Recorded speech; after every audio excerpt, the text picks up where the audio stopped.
Well, it's Sunday, so in the spirit of the day, I'd like to talk to you guys about why I think people don't believe in evolution. Now, I know there's a lot of theists out there that hear that word and they just start muttering obscenities under their breath with their fists all balled up, ready to punch anyone with glasses and a book in their hands. You think that if you start believing in evolution, you're going to give birth to a monkey. Be honest, come on. You're worried about having monkey babies climbing out of their cribs and having shit-tossing tantrums all over your apartment. But that's not going to happen, okay? And you would know that if you just took the time to look in what the science is actually saying. Now, I think that's part of the problem right there. Most people just don't have time to research evolution. You know, it's a very involved branch of biology, the study of which will take a considerably longer time to read than a tweet, text message, or Facebook status update. Whereas the alternative explanation is way easier to wrap your mind around. It can actually be neatly summed up in one super easy to understand sentence. All this shit was created by an all-powerful God who made a kick-ass afterlife that you can still get into even if you cheat on your wife and murder a ton of people but repent at the last second. And I get why that's so super appealing. Because it gives us a father figure who watches over us, comforting. It commands us to just have faith and be satisfied with the idea that God works in mysterious ways, which relieves us of the tiresome need to go out and figure shit out ourselves. And, of course, it gives us the concept of hell. So we get the satisfaction of the idea that all the shitty people who have wronged us out there are going to be punished for eternity. Which I think believers relish almost as much as being rewarded for good behavior in heaven.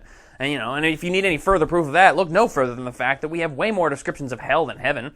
I mean, we know all about the fire and brimstone business, but I still have yet to hear about a pastime that's going to be so awesome I'd want to do it for eternity. Seems like anything you would want to do forever would just be considered a sin anyway. Am I right? Sloth, gluttony, lust, hello. And just sitting around staring adoringly up at Jesus is going to get pretty old after a few thousand years. It's not like he changes up his look all that often. I mean, maybe if he took a page out of Lady Gaga's book, it would be somewhat more of a reasonable proposition. But that style's worked for him for a while, so he'll probably stick with it. So, okay. I've established that I think the big issue is the amount of research it takes to understand evolution, and that most of us don't have time for it. Which brings us to the topic of trust. I mean, if we don't want to look into it ourselves, why can't we just trust the scientists who are overwhelmingly agreeing that evolution is a fact? I mean, where do we get the balls to think that the opinions that we come up with while sitting on the toilet reading a few passages out of a 2,000-year-old book are as valid as the tireless research of geniuses out there studying the physical world? I mean, you wouldn't question your mechanic just because you watched the animated movie Cars with your nephew last week. And yeah, I just compared the Bible to the movie Cars, which, to be honest, is a bigger slap in the face to Disney and Pixar than anything else. I mean, when your doctor tells you you're suffering from a terrible disease, you don't go to your preacher and ask him to touch your forehead to confirm the diagnosis. No, you go get a second opinion from another fucking doctor. So, why doesn't that trust transfer over to evolutionary biology? I mean, why do some of us feel that in this one discipline of science we can just throw our giant, if misguided, balls into the conversation and claim the right to determine what our kids are being taught in high school science class? Do you know the answer? Because I do. It's actually pretty simple. Unlike all other scientific breakthroughs, this one actually threatens some of our most cherished beliefs. I mean, if we're primates, then we weren't made in the image of God, unless God was also a monkey. Offensive. And if we weren't made in the image of God, then how can we believe that we have a soul but animals don't? And if we don't have a soul, then maybe there's no afterlife. And bam! As soon as you propose a theory that follows a logical pathway to the removal of a major source of comfort for people, well, fucking look out, soldier, because no one likes a guy who's walking around taking candy from babies. That guy's a dick, and no one wants to support him.